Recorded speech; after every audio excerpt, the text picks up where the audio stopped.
Então, você é linda, estou vendo aqui, tá linda você aqui no vídeo, tá bom? E Tá bem. muito obrigada mesmo, Viviane. Viviane, gente, para quem não conhece, ela é professora. Nós vamos falar de um tema que está muito agora, veio com tudo. É o racismo, gente. Agora mesmo, aqui na Noruega, por incrível que pareça, Viviane, eu estava vendo uma reportagem falando sobre o racismo no esporte, que aqui nós temos muitos negros no esporte, então eles estavam falando como é que eles sofrem. Impressionante, parece que calhou essa nossa conversa de hoje. Aqui na Noruega também já estão falando sobre isso.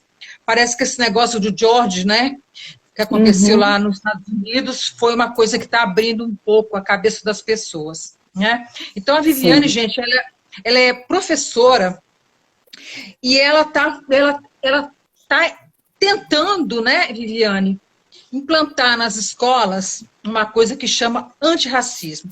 Mas antes disso, eu queria falar, que eu tenho aqui algumas perguntas de algumas pessoas, tá? Então, eu queria falar, antes da gente entrar nesse assunto, eu queria falar sobre essas pessoas que me mandaram perguntas antes. Por exemplo, o Edson Nascimento, ele é coordenador de teatro da Escola Técnica de Teatro, Dança e Música na Fafi, em Vitória, Espírito Santo. Edson também é negro, tá? Ele é meu irmão. E ele sofreu muito com esse negócio. E ele está perguntando para você o seguinte, né? Como seria trabalhar com isso nos cursos de artes? Sendo que esses cursos técnicos ou graduações acadêmicas, pois a maioria são de alunos brancos. Como é que você vê isso? A pergunta do Edson, que é coordenador lá da Fafi do Espírito Santo. Tá. Bom, Jussara, deixa eu, antes de tudo, te agradecer por você estar dando essa oportunidade no teu espaço, né? Você que tem feito algumas lives diversificadas, com uma temática, né, aberta, não especificamente falando sobre essa questão racial. Agradeço ao Douglas, que foi a ponte, né, a nossa ponte para que a gente estivesse aqui hoje. E antes de qualquer resposta, eu preferia começar falando, Jussara, do meu lugar de fala. Tá. Quem sou eu e da onde começa essa minha história? Porque aí eu acho que a partir disso a gente começa a pensar nos desdobramentos dessa educação antirracista. Tá. Então, eu vou começar. Eu sou professora da rede municipal de ensino do Rio de Janeiro. Eu tenho uma pós-graduação em História da África e do Negro no Brasil. Depois eu fui fazer uma outra pós-graduação em Educação das Relações Étnico-Raciais, no programa do PENESB, da UF. E, finalmente, eu terminei fazendo um mestrado de Relações Étnico-Raciais no Cefet, Maracanã, no qual eu me dediquei a estudar a Lei 10.639 no ensino privado. Na época, eu ainda não estava na educação pública, enquanto professora, e o meu contato maior era com a rede privada. Então, essa é a minha formação. Eu gostaria de falar sobre um assunto, mas eu queria iniciar falando de mim, porque para mim é muito mais fácil, para que as pessoas possam compreender o que é o racismo e como ele nos atinge a partir das nossas histórias pessoais. Aí eu vou te fazer essa pergunta que nós tínhamos falado. Quando você começou a se despertar sobre esse assunto na escola? Isso. Na verdade, esse assunto, para a população negra, ele chega muito... a gente é muito jovem quando isso tudo chega para a gente, né?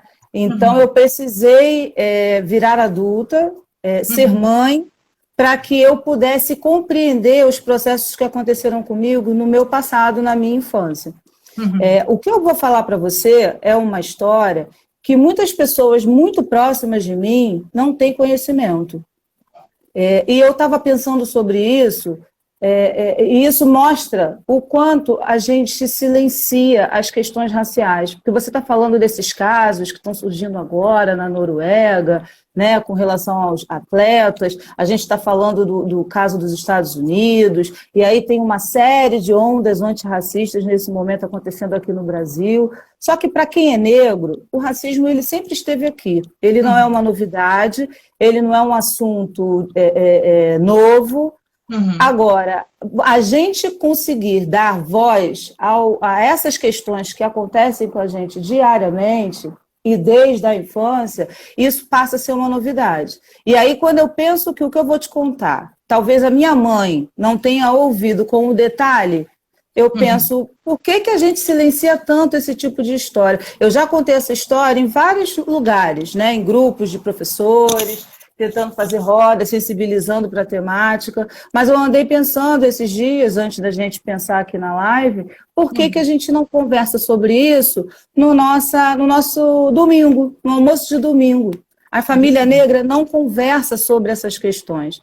Então, a gente tem aí um temor dos não negros, de uma revolução, né, que a gente vai fazer uma revolta e tudo mais. E, na verdade, a gente entra num processo social em que a gente vive certas coisas e silencia essas coisas. Então, a minha história, ela começa ativamente quando o meu filho, que tinha 4 anos, ele chega em casa da escola, ele estava na pré-escola, e ele chega com a cara emburrada e eu questiono o que houve, por que está com essa cara, ele sempre muito alegre, ele sempre chegando muito explosivo em casa e chegou super cabisbaixo. E ele não queria dizer, aquela cara chateada, querendo mostrar que estava chateado, e aí eu peguei ele e sentei e falei, vamos lá, o que houve? E aí ele diz para mim, eu não quero mais ser preto.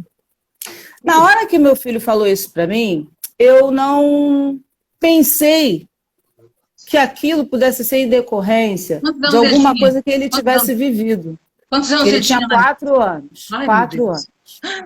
Na educação infantil. Uhum.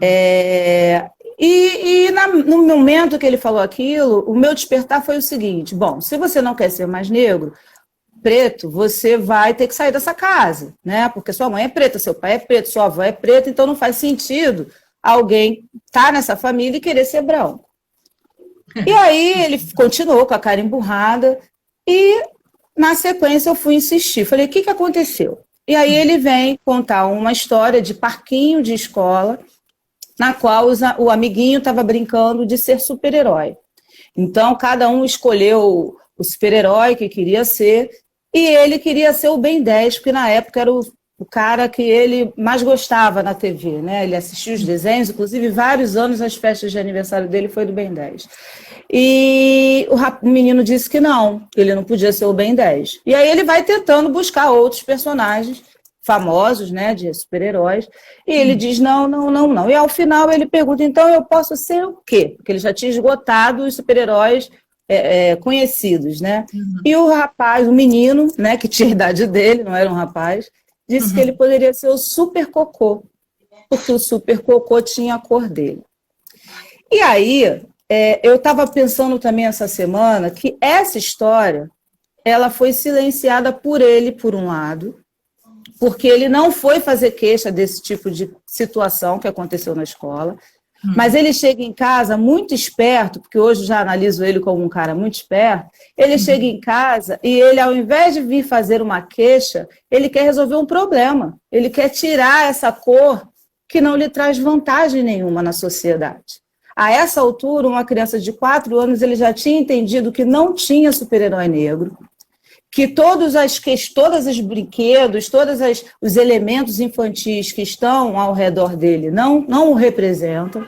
Então, a identidade dele era extremamente maculada pela ausência de elementos que o representassem.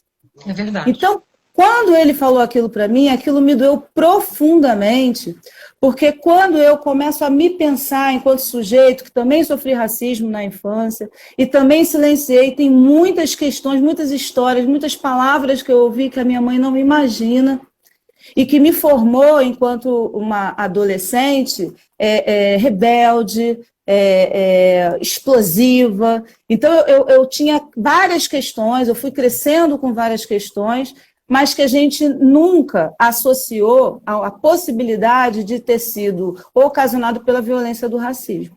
Então, eu passei, por exemplo, por psicólogas, né? E eu tinha problemas, óbvio, na minha casa e tudo mais, mas eu não lembro de dentro do espaço da psicologia, dentro do consultório da psicologia, de eu abordar qualquer das violências que eu tivesse vivido na minha infância e no decorrer da minha adolescência. Então, eu começo a perceber o quanto o silêncio ele é cruel e ele adoece.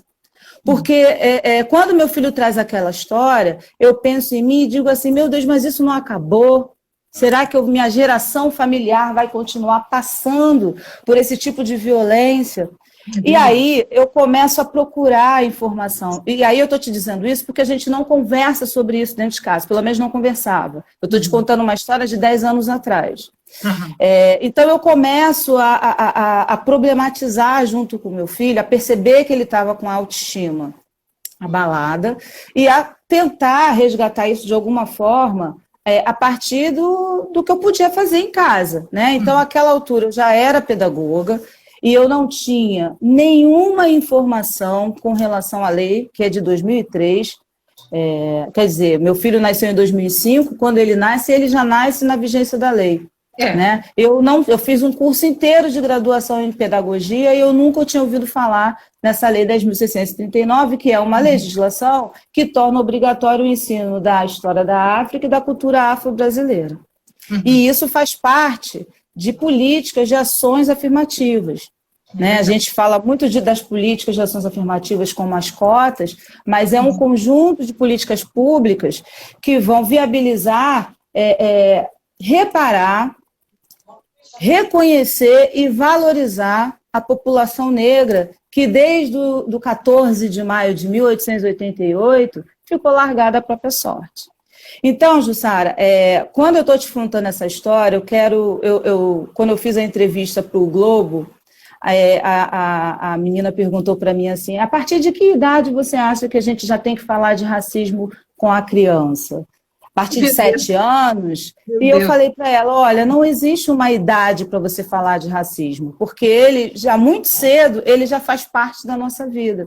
E o que mais me faz pensar agora é que essa história do meu filho, ele mudou completamente a minha história, porque eu, enquanto pedagoga, fui me transformando em especialista até chegar a mestre, e hoje eu sou uma militante dentro da escola pública com relação a essa temática. Agora, a mãe dessa criança que fez o que falou, ela nunca soube disso. Eu fui à escola, conversei com a diretora, e a diretora conversou comigo de uma forma muito solidária, disse para mim, nossa, mas a gente aqui na escola ensina que nós somos todos iguais. Eu falei, talvez seja esse o problema. É essa tentativa de ensinar que as pessoas são todas iguais, e nós não somos todos iguais. Nós temos direitos iguais, mas nós não somos iguais, nós temos culturas diferentes, nós viemos de histórias diferentes, nós temos, inclusive, essa mancha do racismo na nossa sociedade que vai atravessar um grupo de pessoas, enquanto o outro é quem está vivendo e sendo privilegiado a partir dessa estrutura do racismo. Então, qual foi o meu posicionamento enquanto mãe dentro da minha casa? Eu começo a buscar materiais que fizessem com que o meu filho começasse a ter uma espécie de autoestima elevada.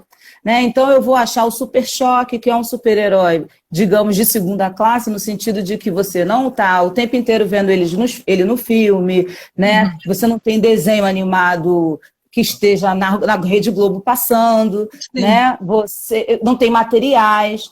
Então, assim, eu achei o Super Choque, mas ele também não era aquele super-herói que eu ia conseguir fazer uma festa infantil, por exemplo, porque você não tinha nem materiais para isso.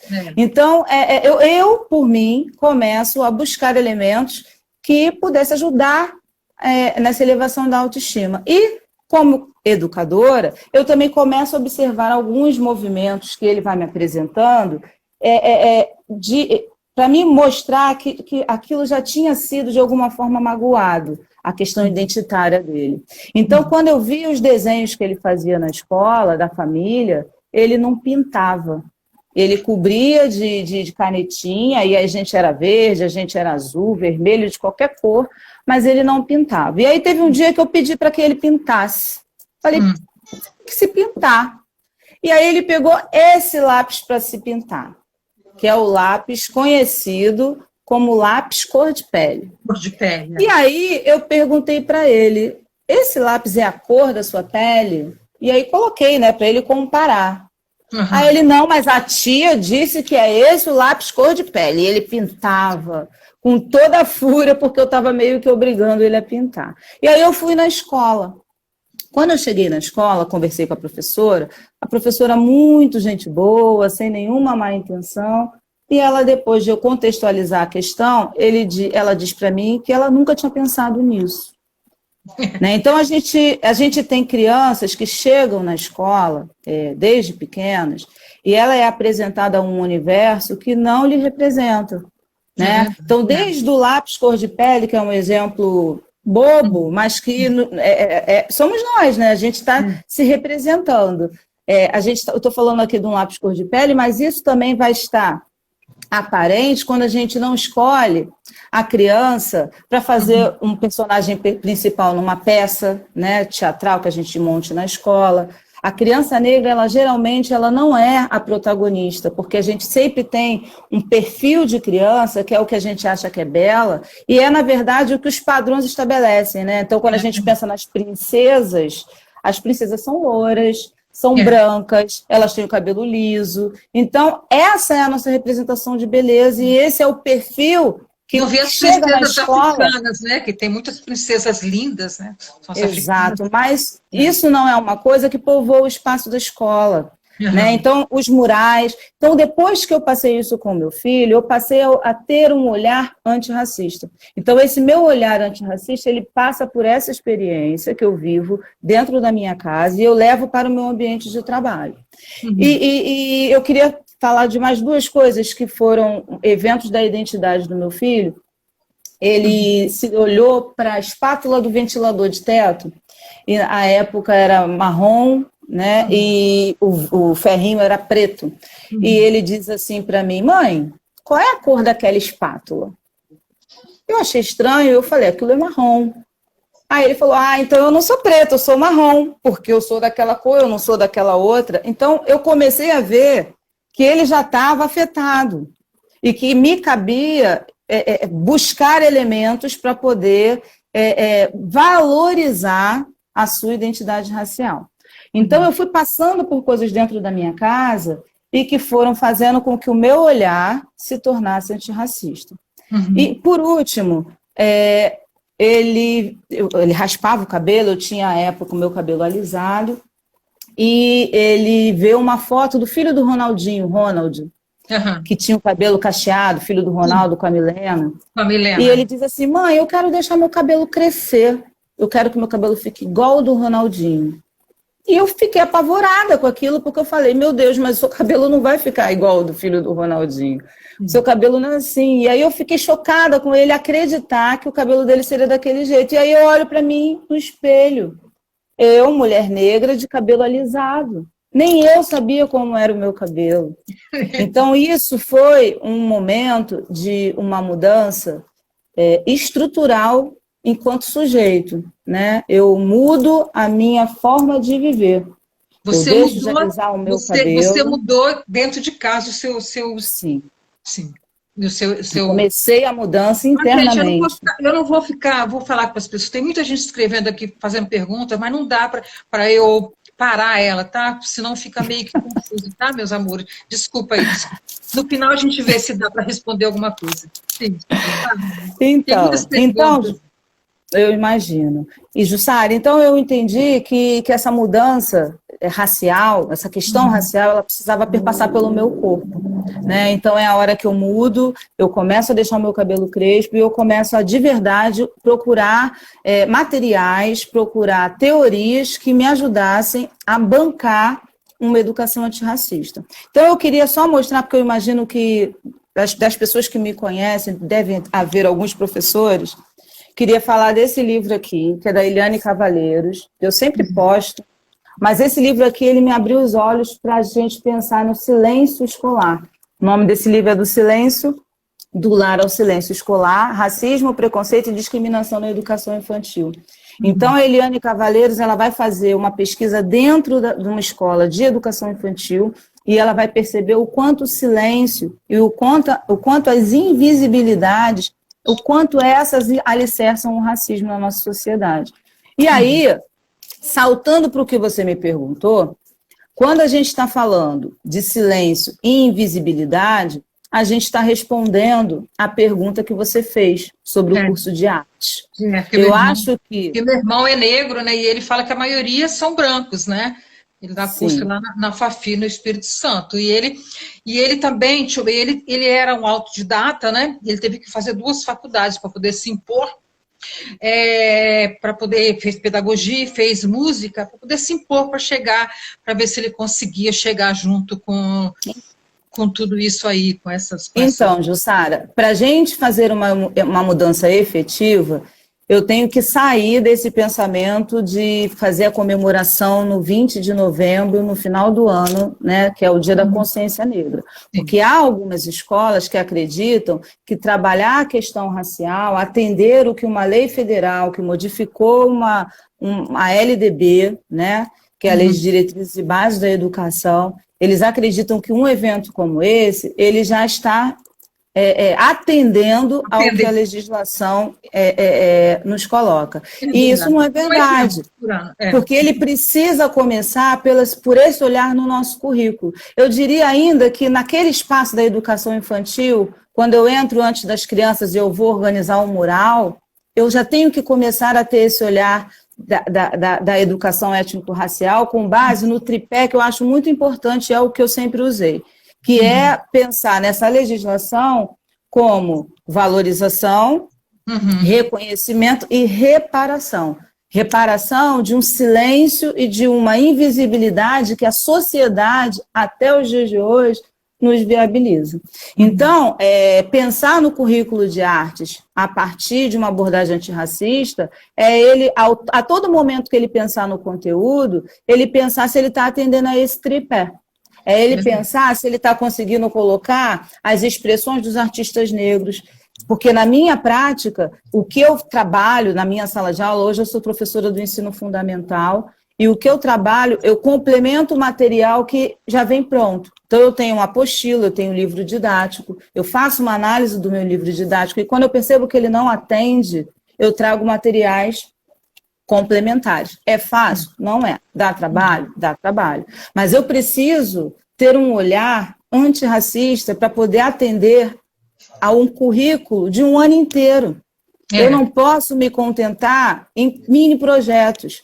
Eu preciso ter o cuidado na hora... Aqui eu tenho um livro que vai falar sobre a representação social do negro no livro didático. Eu tenho que ter o cuidado de, ao observar uma cena que talvez não seja muito bacana, que seja produzida a partir de estereótipos, eu tenho que ser capaz de ou eliminar ou trabalhar ela de uma forma muito crítica.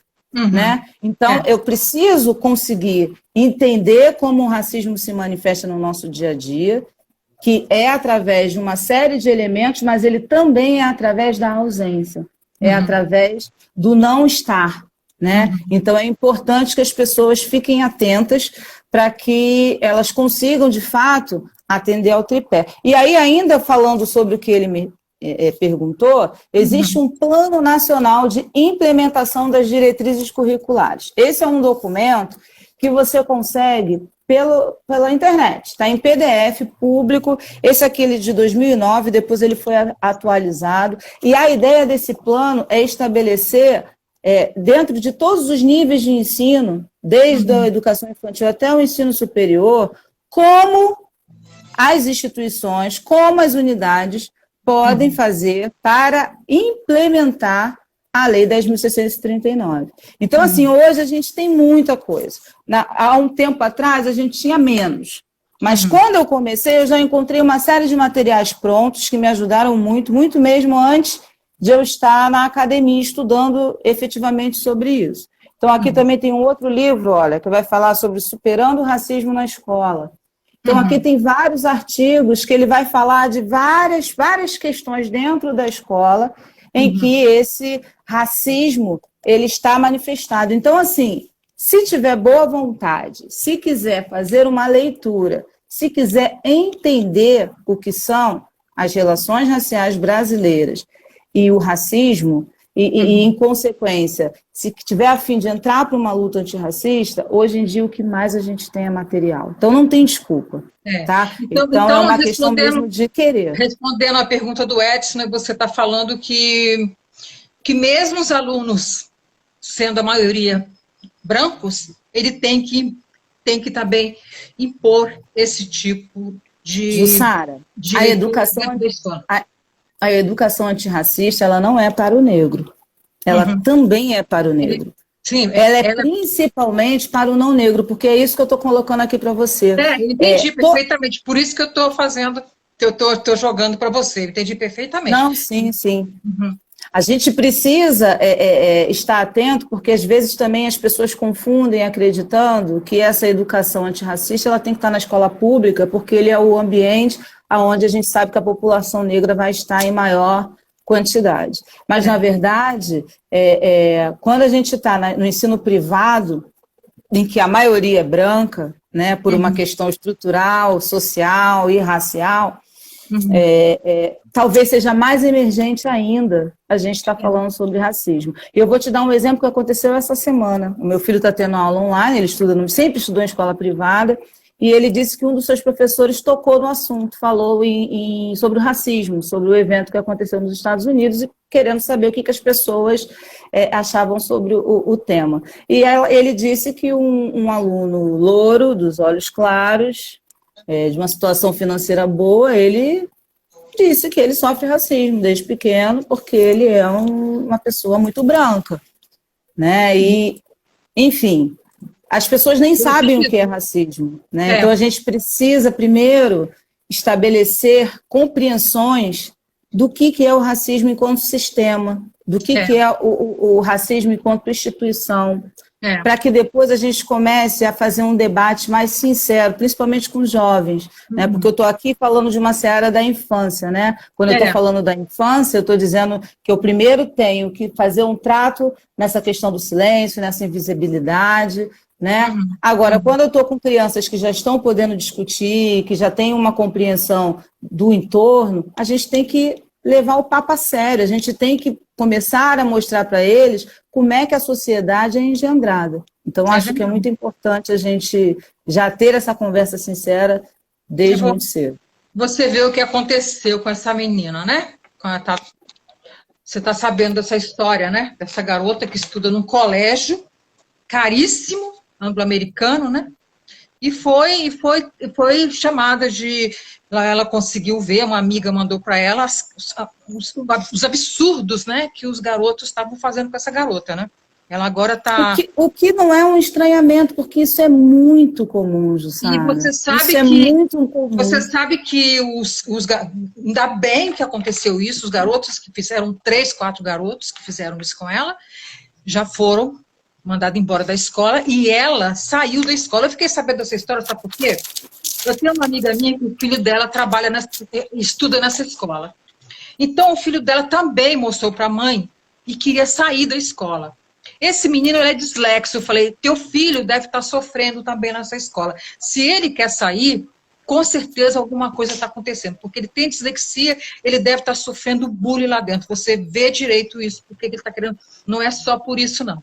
Então, quer dizer, é uma coisa muito... Eu vou te contar. Numa escola onde você paga R$4.000 para estudar e não implantam isso que você acabou de falar, de dar uma aula aqui sobre o que não é só sobre o negro, enfim, todos nós, né? Todos nós sofremos. Eu vou te falar uma coisa.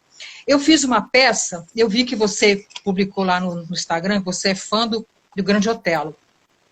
Em anos 80 para 90, eu fiz uma peça, Ó que Delícias de Negra. Essa peça é do Ney Lopes e do Cláudio Jorge. Era uma peça só com mulheres negras. E começaram a fazer um movimento dentro do teatro, eu era produtora e era atriz. Queriam me tirar, porque disse que eu não era negra. Então, eu também passo... aí eu pergunto, o que eu sou? Uma vez eu fui para um diretor, estava precisando de uma mulata. Aí fui lá na Globo. Eu fui lá me candidatar ao papel. O cara falou assim, mas você não é mulata? Você é uma morena jambo? Pô, então o que eu sou? Né? Eu fico assim... E aqui na Noruega, quando eu cheguei aqui, fui trabalhar, eu dei aula de dança e fui trabalhar em creche. As crianças falavam assim, por que você tem essa cor? Aí eu falei, não, porque é minha cor. E essa é minha cor. Aí outra criança falou assim, quer dizer, é cor de cocô. Entendeu? Assim, como se fosse assim. Então, quer dizer, aí eu pergunto para você, né? É complicadíssimo. Eu faço uma peça, aí o Grande Otelo, por isso que eu queria falar de você, que eu vi que você publicou um livro lá falando do Grande Otelo, inclusive eu tenho um livro do Grande Otelo aqui, né? Eu amo o Grande Otelo. O Grande Otelo foi o último trabalho que ele fez no teatro, foi comigo, e ele falava assim para as meninas, olha, você tem que se ajoelhar e beijar a mão dessa mulher.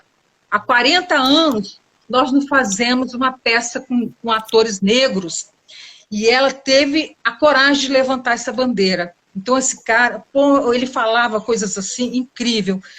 Foi o Grande Otelo, foi um grande cara na minha vida, entendeu? E acho que foi a última peça que ele trabalhou, foi essa do Ney Lopes, que é um ator, e a gente falava sobre o negro mesmo, o da peça, o barato da peça, porque e elas achavam que eu não era negra, que eu não podia falar aquilo que eu estava falando. Então, é uma coisa meio que complicada também. Aí Esse livro que você está se referindo, em que tinha o Grande Otelo na capa, na verdade ele é um livro que vai falar sobre o negro na TV brasileira. Né? Então ele vai apontar justamente essas invisibilidades. Como a gente está ausente de todos os espaços institucionais que existem. Né? A gente não está na televisão, a gente não está no judiciário, né? Até na política, quando a gente vê aquele pessoal todo, a equipe atual do governo, principalmente, a gente vê aquelas pessoas todas brancas, aí você tem um ou outro que é para fazer besteira também, que está ali, né? Então, a gente institucionalmente tem essa questão com relação à questão racial. Agora, quando você está me trazendo esse exemplo do negro, do não negro, a gente tem uma questão do colorismo que eu acho que nem é uma discussão para a gente tratar agora, mas eu fico pensando em quantas mulheres negras retintas estavam nesse evento que você, nessa peça que você... Era uma peça de teatro, ficou no Rival, a gente ficou no Rival, ficou para o João Caetano, foi para o Teatro Casagrande, foi uma peça, teve muito sucesso, mas eu... Mas você lembra quantas mulheres negras retintas, negras tipo eu? Só tinha negras, a mais clarinha era eu.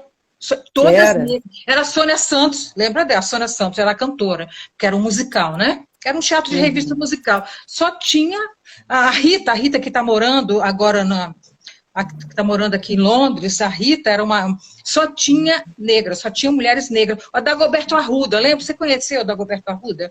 Foi também um militante, ele morreu, foi um militante assim, da causa muito... Também trabalhou, ele se vestia de mulher, trabalhou na peça. Só tinha mulheres negras, não tinha uma. Mas você há de convir que isso não é uma normalidade, né?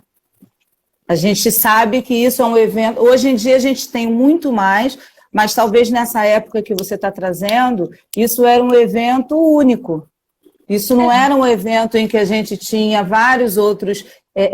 Então eu fico me perguntando para onde estavam, come o que essas atrizes negras, porque elas estavam nesse evento. Eu vi a peça que passou aqui da Elza, o musical, da Elza Soares, e eu fiquei chocada de ver um palco com mulheres negras, lindíssimas e talentosíssimas, que cantavam assim de uma forma que você ficava arrepiado da ponta do cabelo à ponta do pé.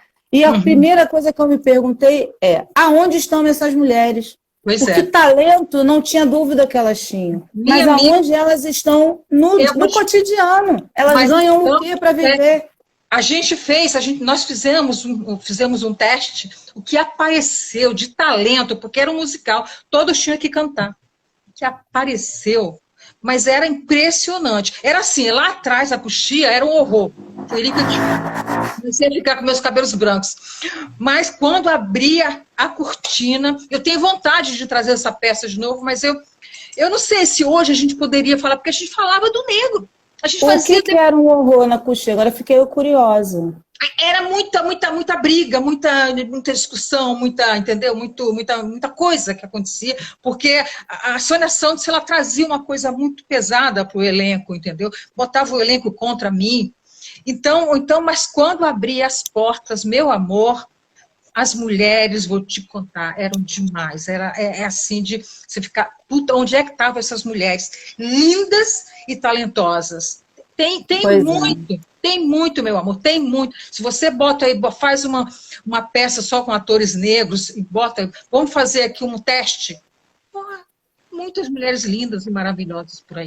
Mas elas comem o quê, Jussara? Essa é a pergunta, porque elas não estão na TV brasileira, elas não estão nas novelas, elas não estão no comercial, então elas vivem de quê? Essa é a pergunta que a gente tem que fazer e tem que pensar nesse estrutural. Senão a gente fica achando que o racismo é somente esse momento em que as crianças da escola xingaram a coleguinha. Ele é muito maior do que tudo isso. A gente precisa enxergá-lo dentro de todos os elementos sociais que estão ao nosso entorno, para que a gente, de fato, possa entrar numa linha de combate. Porque eu não tenho o funcionário, eu tenho um corpo, eu tenho uma empresa, eu tenho um RH em que eu percebo que 99% dos meus profissionais são brancos.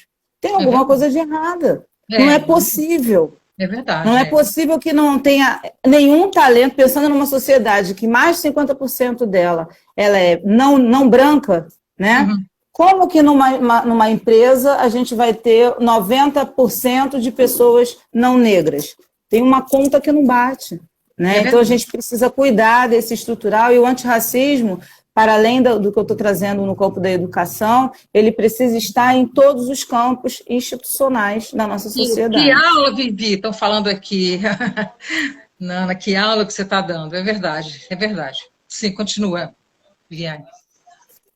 Então, é isso. Você tinha me feito a pergunta, eu acho que eu já respondi, falei com a questão do meu filho, né? Você tem mais alguma questão que você queira que eu responda? O pessoal está falando, é curioso, eu queria saber sobre essa peça. Essa peça teve em cartaz durante um ano. É do Ney Lopes e Cláudio Jorge, são dois. Ele musicou, e o Ney Lopes é um autor negro também maravilhoso, todo mundo conhece. Ney Lopes Mas, enfim, deixa eu ver, temos mais tempo, 5 minutinhos. A Gilza Santos falou assim, ela também é negra, ela mora aqui na Noruega. Como sabemos, a história do Brasil foi escrita por mãos brancas, e desta forma foram omitidos a importância do negro na história do Brasil. O que a professora tem a dizer sobre isso? Você já disse muita coisa. 4 minutos, né? Então, parabéns, Jussara, Vivi. Então, todo mundo dando parabéns, realmente deu uma... Ô, Jussara, em primeiro lugar, eu acho que para os não negros, eles precisam ter uma empatia para poder cair dentro desse tema, né? E aí ele precisa também buscar, teoricamente, alicerces que vai respaldar o seu trabalho. Então, eu queria deixar aqui a sugestão para a galera simpatizante, que dê uma estudada, dê uma lida nas diretrizes curriculares da Lei 10.639. Ali é um documento que eu acho que ele é completo, porque ele traz historicamente a história do negro depois de 13 de maio de 1888, ele vai falando de uma série de elementos que vai nos permitir justificar as políticas de ação afirmativa. Então, eu acho que o caminho pelo lado da educação é esse. E na minha sala de aula, o movimento que eu trabalho, ele é decolonial. Ele é de tirar a Europa do centro. O eurocentrismo, que é aquele que nos guiou desde que a gente estudou, né? A gente estuda a história da Idade Média, história moderna, história contemporânea, com base na Europa. Então, a gente começa a deslocar esses lugares e trazer uma história que também é nossa. É trazer a história dentro de uma perspectiva do nosso olhar. É verdade. Eu estou lendo um livro agora, que é Um Defeito de Cor, e esse livro ele tem me permitido fazer uma leitura da escravidão a partir do olhar do escravizado. E quando eu faço essa leitura, eu penso em quanto o outro foi desumano. E eu estou te dizendo isso porque para a criança preta, quando ela está na sala de aula ouvindo uma aula de escravidão, ela se sente humilhada. Porque para ela, quando aquele conteúdo chega, é como se estivesse falando do povo dela que nasceu escravo. Então a gente já fala de escravo, a gente não vai falar nem que eram africanos escravizados, a gente fala escravo. É como se a pessoa nascesse naquela condição. E houveram mãos colonizadoras, cruéis, que chegaram lá, tiraram aquele povo de lá, trouxeram para cá, invadiram essas terras que eram dos povos nativos, dos indígenas. Então, eu não posso mais contar a história do Brasil a partir da perspectiva de descobrimento. Então, essa é uma linha, por exemplo, que eu trabalho na minha sala de aula. Eu trabalho a chegada dos portugueses como a invasão dos portugueses, a invasão dos europeus. Eu trabalho todo o processo de escravidão mostrando a crueldade vinda do outro. Não dá mais para a gente continuar contando essa história como se a vítima fosse culpada, porque é o sentimento que nos traz quando a gente ouve essa história contada. Na perspectiva do conquistador, a gente é o povo que perdeu. Então, quando a gente vai trazer à tona os movimentos, os quilombos, né, as revoltas, todo o movimento que a população negra fez dentro desse circuito da escravidão, eu começo a trazer uma outra perspectiva para esse meu aluno negro, entender que ele foi uma vítima, e que foi uma vítima que lutou pra caramba para que a gente chegasse aqui nos dias atuais. Olha, tem muitas pessoas dando parabéns aqui, elogiando muito. Acho que a sua mãe entrou, entendeu? Conseguiu. Ela não tinha nem Instagram, tadinha. Outras pessoas precisam. Olha, tem muita gente, parabéns pela iniciativa. Tem muita gente aqui dando os parabéns. Muita gente entrou. E você falou no início, né, que agradeceu por eu ter te convidado. Eu quero te falar o seguinte: as minhas lives que eu faço são abertas. Eu não faço só sobre um tema. Eu falo sempre para o Douglas, eu gosto de histórias. Quem tem uma história boa, você vê que eu sempre procuro um tema para contar. Quem tem uma história, quem sabe contar a história, você contou essa história, você deu um banho aqui, o que é isso, o que você está tentando colocar. Então, muito obrigada a você, tá? Para vocês. Jussara, só para uma coisa que eu esqueci de dizer, né? Eu queria falar rapidamente do coletivo que eu faço parte, coletivo Aguibalá. É um coletivo de professores antirracistas que trabalham na rede municipal do Rio de Janeiro e que nós nos encontramos, estou aqui com um broche, com um símbolo, tem lá a página Coletivo Aguibalá no Instagram também, para quem quiser e puder seguir, para estar junto com a gente dialogando sobre essas questões, essa educação antirracista, esse movimento que não começou de agora, né? A gente tem muita gente trabalhando, tem muita gente que ao longo desses anos aí vem se especializando para poder estar preparado na sala de aula, e a gente está aí para trocar, para poder ajudar, para orientar. Eu estou fazendo um movimento agora de onda antirracista, eu comecei a divulgar livros, quando eu comecei, as pessoas estão animadas agora com o tema, e aí me perguntam: Viviane, você tem algum material e tudo mais? Então eu vou disponibilizando ali tudo o que eu encontrei no início da minha caminhada, que é de fácil leitura, que é muito tranquilo de achar, inclusive no PDF, para que as pessoas possam entrar de verdade, que não seja só essa pilha desse momento, mas que queira de verdade, teoricamente, estrutura para poder fazer um trabalho de verdade em prol da consciência negra. Tá ótimo. E tem gente que fala que bom que vocês vão colocar no YouTube, porque eu queria realmente saber sobre os livros. Então, vocês vão... É só também seguir a Viviane, né, no Instagram, que ela coloca muita dica top, obrigada. Então, é só seguir, né, no teu Instagram. Qual é o teu Instagram? Sim. Fala aí pro povo rapidinho. É Vivi Denzel. É Vivi Denzel, que é eu e meu filho. Então, ela vai procurar, ok, procura no coletivo, que a Viviane está sempre colocando coisas no Instagram, e livros, enfim, dando várias dicas para vocês, tá? Muito obrigada, meu amor. Literatura infantil, dica, ok, muito obrigada. O pessoal está escrevendo ainda, mas a gente vai ter que encerrar, senão a gente não vai perder essa live e eu não quero. Tá, obrigadão. Um beijo. Muito obrigada. Obrigadão. Beijo. Tchau.